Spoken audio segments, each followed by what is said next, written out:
ang recipe ng perfect niyang menudo.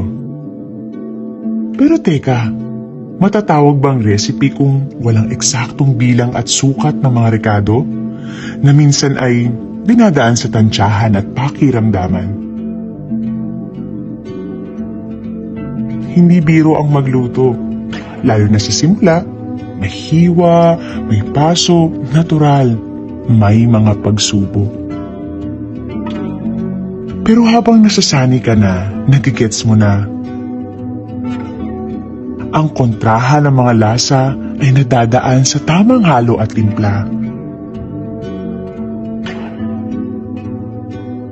Ang bawat sangkap ay inaakit, sinusuyo, pinakikiusapan, hanggang umabot sa perfect na tenderness, flavor at linamnam.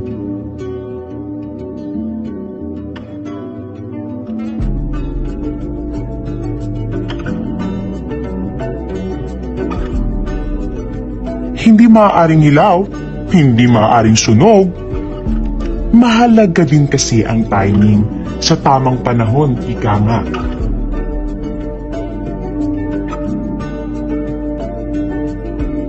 Pero subok lang ng subok, mape-perfect mo din ang proseso.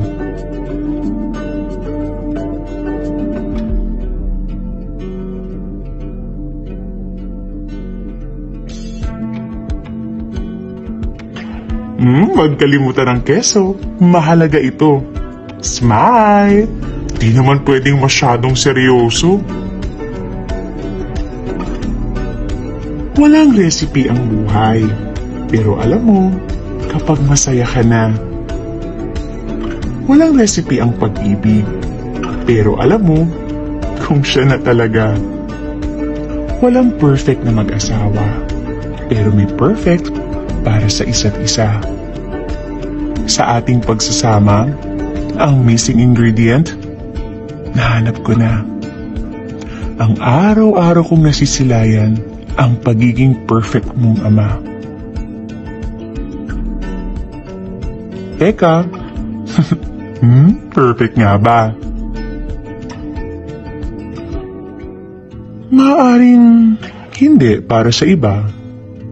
Pero sa aming tatlo ni Sixto at Zia, hindi ka lang perfect. The best tatay ka pa.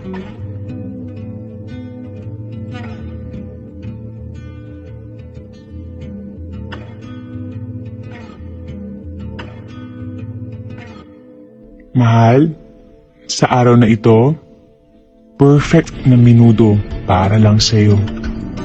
Mula pa yan sa lola ko na nagturo sa aking magluto at mahanap ang perfect asawa ko.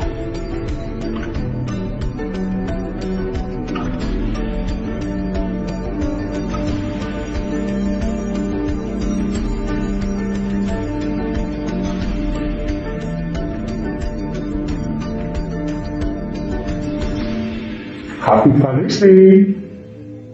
Perfect.